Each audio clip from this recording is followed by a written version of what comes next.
very, very eventful first day at Augusta yesterday, and the Irish Independent are leading with the Jordan Spieth angle. Spieth takes Route 66 to storm into early lead.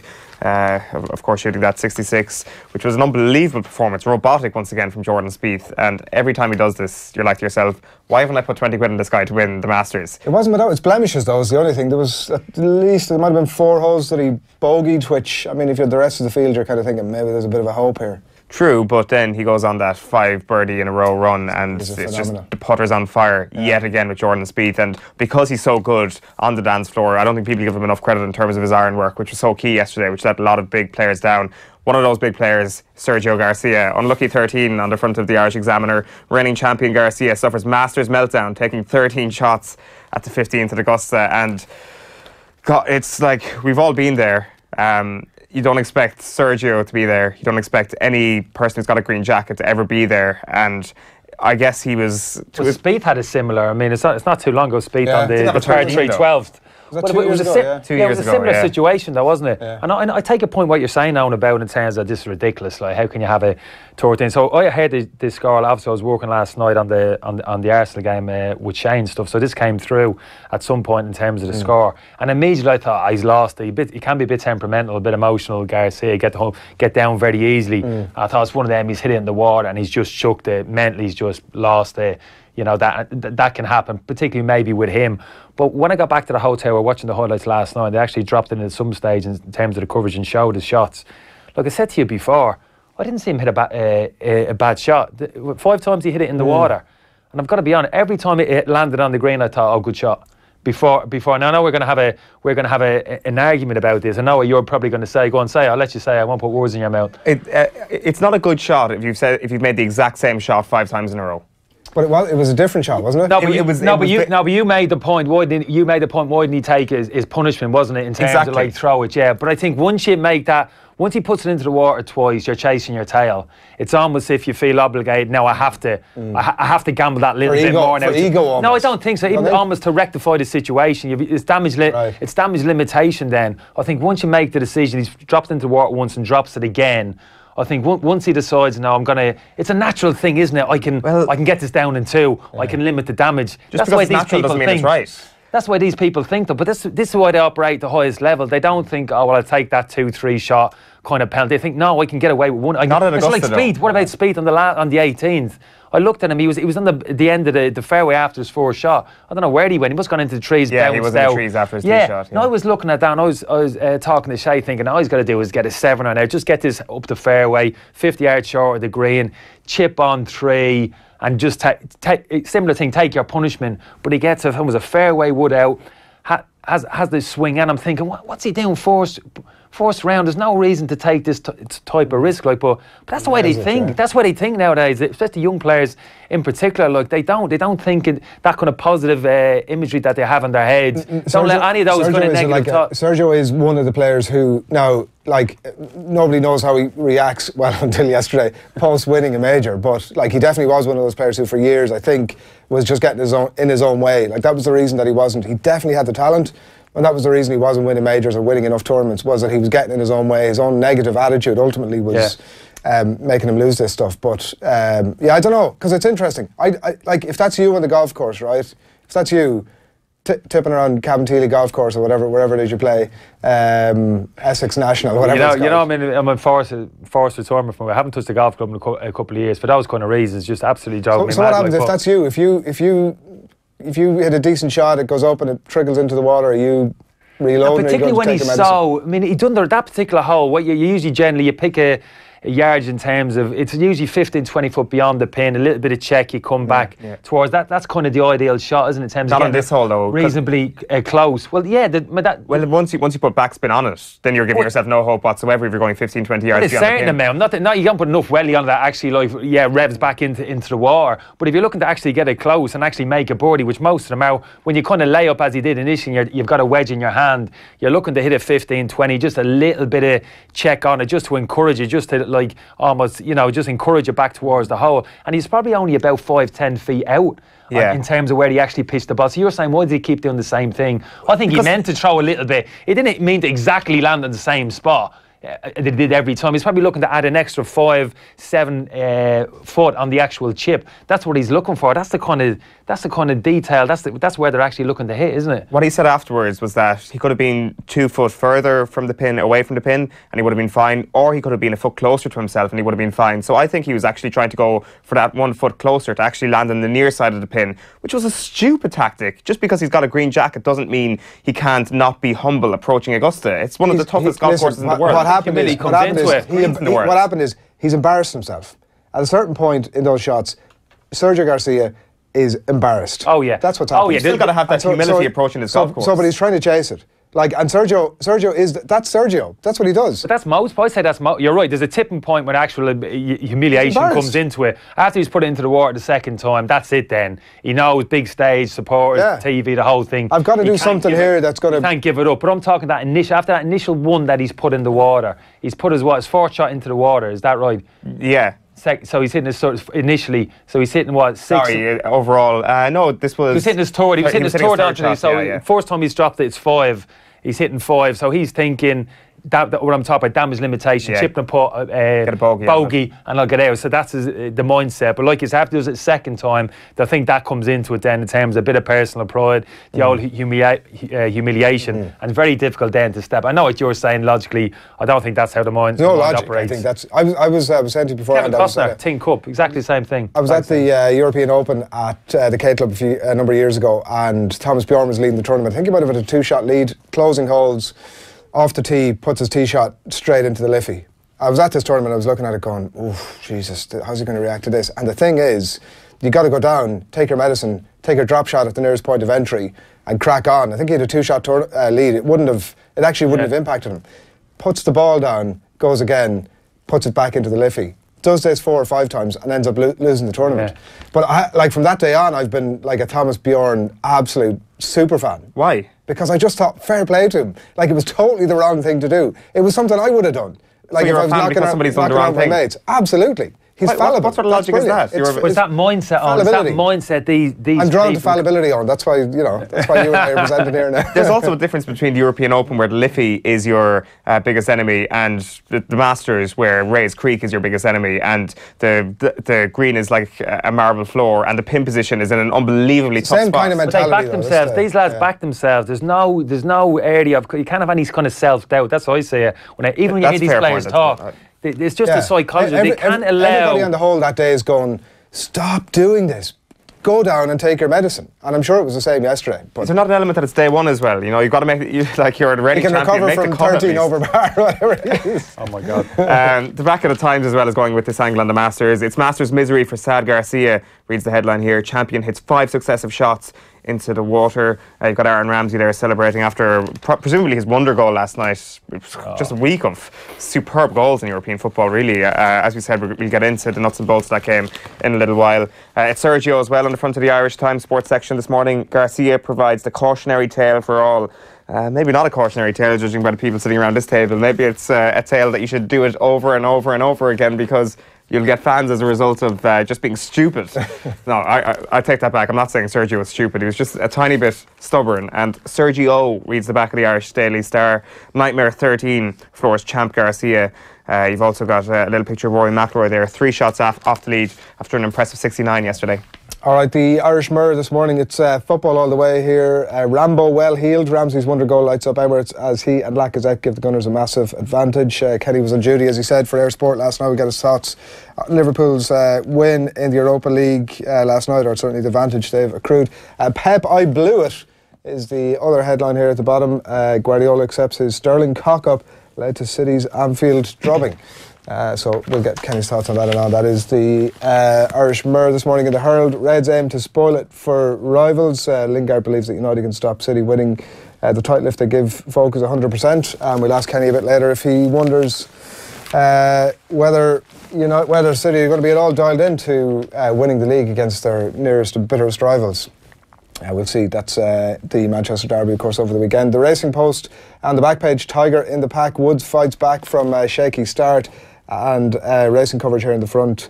Noel Meade puts respect on the road to Punchestown Gold Cup. That's the Racing Post this morning.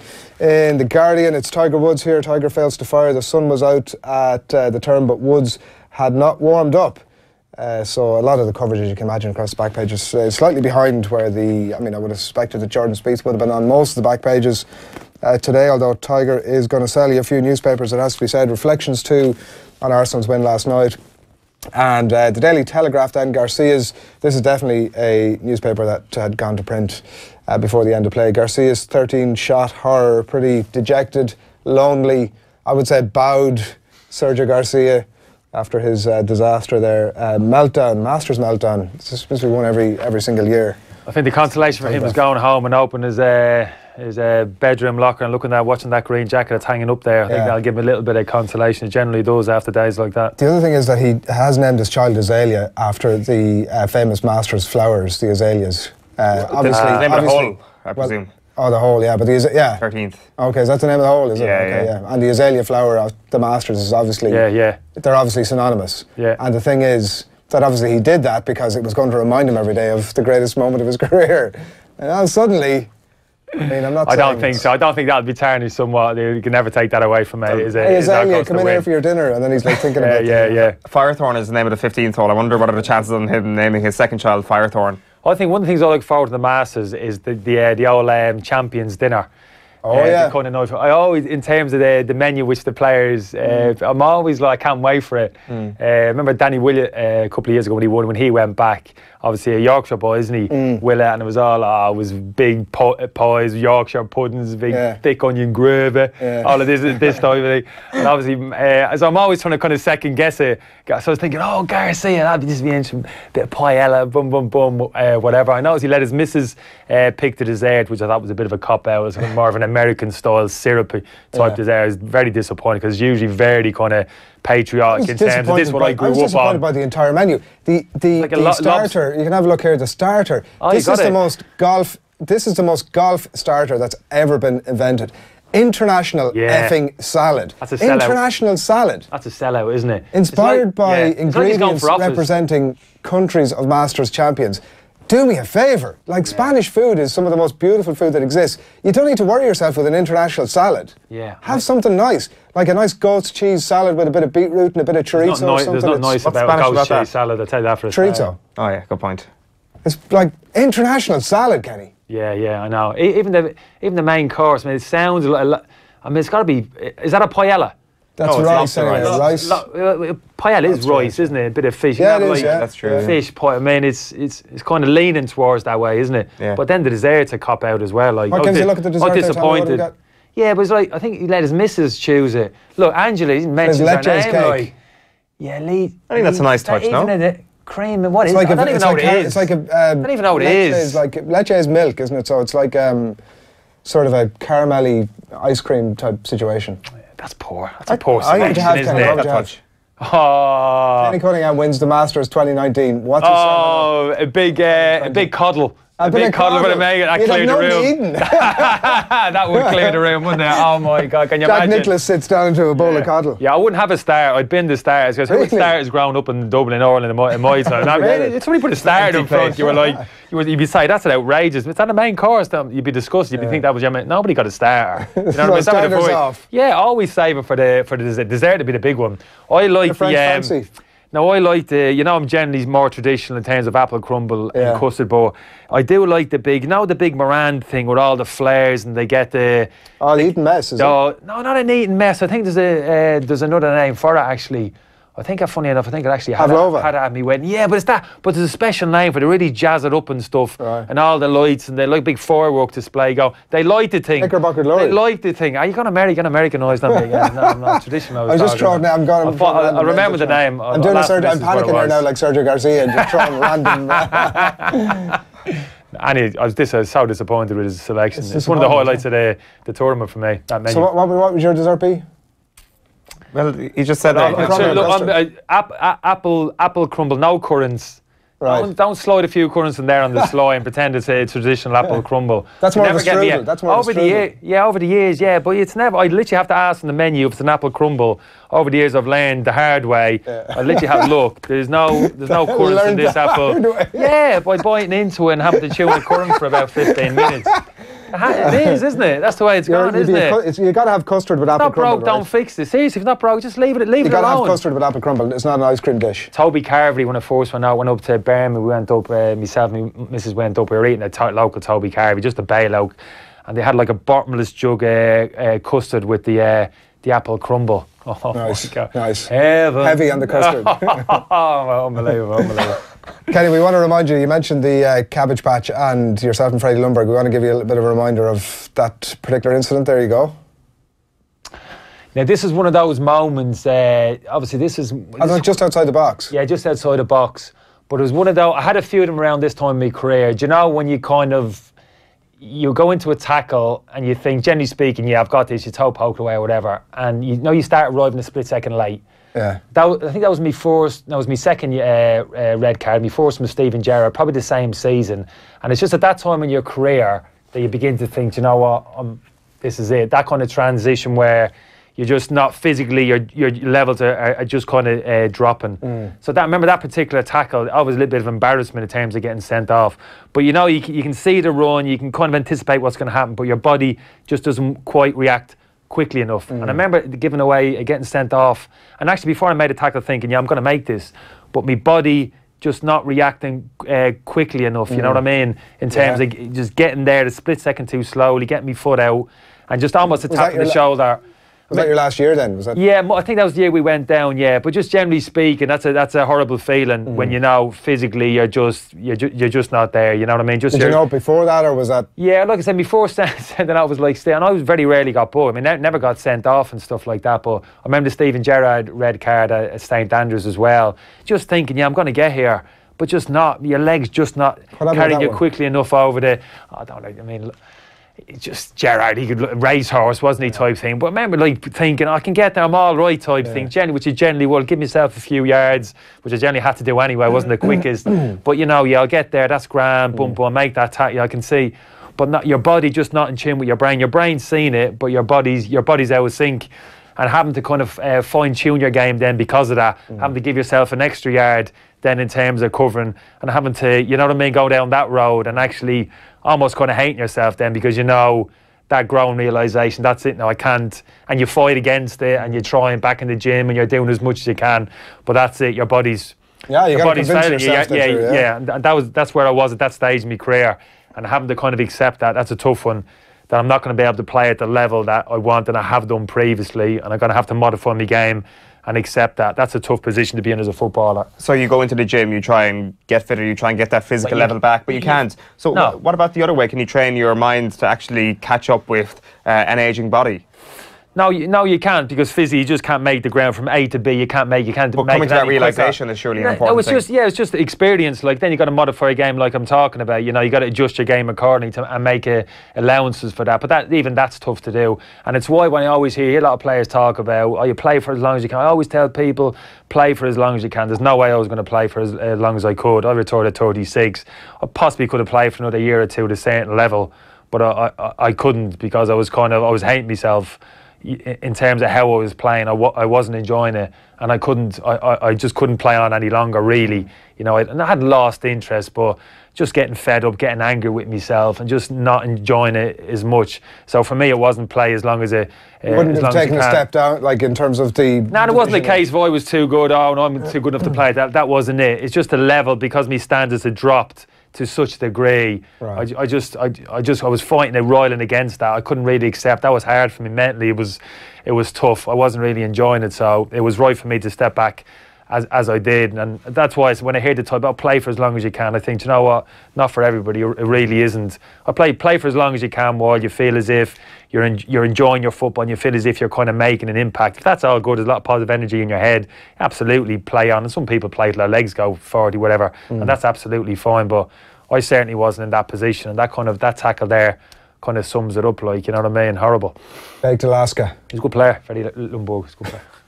Baked Alaska, yes. Well, you were around the edges of it. You're around the edges of it, eating mess and meringue. Yeah. A lot of people in contact to say Baked Alaska, sugar content. Have you had the Ben & Jerry's Baked Alaska?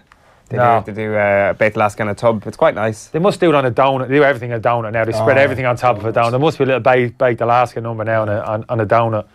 Are you trying to suggest that we haven't kind of brought out all the trimmings this morning? We used to get croissants for Kenny, and then Kenny stopped eating them, so we said, screw that, we'll just didn't stop eating them, we never ate them. The gesture was appreciated. The gesture was appreciated. We're going to talk Conor McGregor in just a second, but Kieran Bradley, who's on our production team in the office here, says that he actually played golf behind Kenny and Shay Given, and he thinks Dean Kiley just after the 2002 World Cup. He said he was with his uncle, and that he had to let him and his group play through. That'd be Shay. That'd be Shay hacking around the place, struggling. Dean was a good player. There's a good shot of the two either. And I look drunk there, don't I? I'm teetotal. Look, I absolutely wasted there. Look at Shay playing up to the camera. Look, that was a sign of things to come. That was at the airport after beating Iran in the 2001 World Cup playoffs. Oh God, yeah. Nah, good times, obviously. Yeah. I remember that there was a lot of footage on the way back. One of those, just before social media, Owen. But I remember we. Owen doesn't even remember that time, Kenny. We were towards the.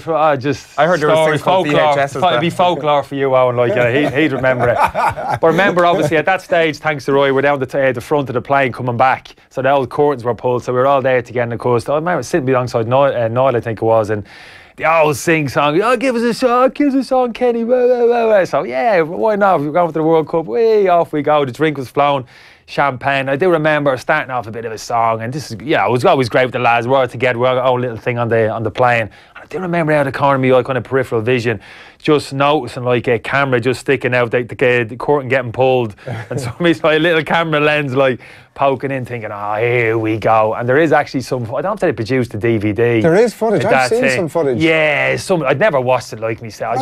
Footage. There is footage of. But that was the start of it. That was of you singing. There is footage of you singing on a plane. Exactly. Like I mean, nowadays it'd be expected, wouldn't it, if somebody didn't take out the camera? But at that point, it was somebody with a camera, shoulder camera. Absolutely. Like a pole vault thing, like on their shoulder, like sticking the thing in. I remember being aware of it, thinking, here we go. Is it on YouTube? Is it like something that we could search for right now?